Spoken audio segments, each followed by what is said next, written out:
I'm curious, from Andrew's perspective, if it's enough for the Republican-led House committees to really be pursuing all of these cases against Hunter Biden without any of the letter agencies or without having the accountability or without being able to get accountability specific to their missions there in the House?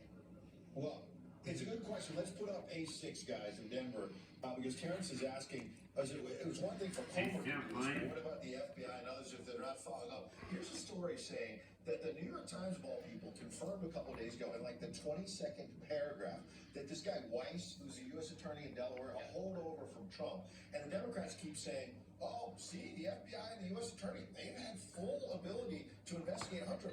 No, the New York Times and others are saying that U.S. attorney in Delaware was blocked from opening new grand juries, I think in D.C. and L.A., and wanted to pursue more criminal charges against Hunter. And Merrick Garland lied under oath before Congress and said, we're not interfering with this. DOJ and Biden did interfere with that. Yeah. How are they getting off the hook here? It's amazing. Even though it was a Trump appointee, I know it was the two Democratic senators that actually pushed this U.S. attorney forward, Weiss in Delaware.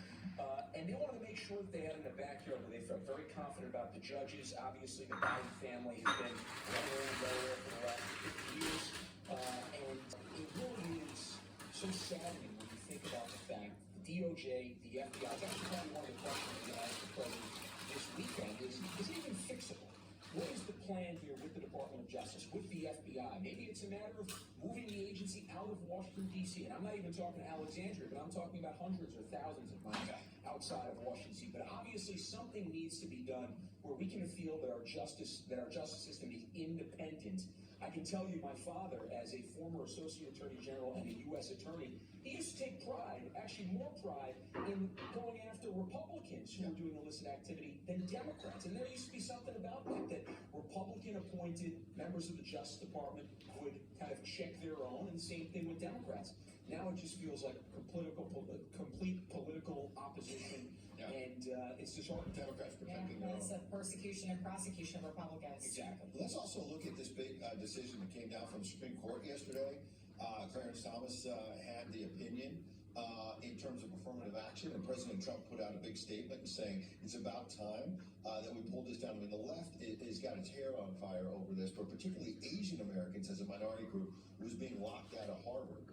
And they were trying to push other minorities at the expense of Asian Americans. The Supreme Court is now, with that conservative tilt, has stepped in, and Donald Trump said this is a good day for America. I couldn't agree more. I mean, we dealt with this a couple of years ago in New York City when they tried to actually reduce the standards. Bill de Blasio tried to reduce the standards wherever the heck he may be right now. But I actually live across the street from Stuyvesant High School. Stuyvesant is one of the top high schools in the country, the top in New York. And basically, what they have done is they have a merit system where you get a test no matter if you're black, white, Asian, Hispanic. If you score high enough on that test, they let you any connection you have, whether you're a Giuliani, a Biden, it doesn't matter. If you can't score high enough on the merits, then you're in. And that's really what our education, that's what America is all about. It's so illogical. It's ridiculous. And they want to get rid of it, right? It gets wild. Who's worse, de Blasio or Eric Adams? He got into this thing where he went after this older woman at a town hall, right? And my understanding, she's a Holocaust survivor, and he was claiming that she was racist, and she was standing up about rent being so high in New York. It's a disaster in New York City. It really is. You know, I think it's not to beat de Blasio in terms of how bad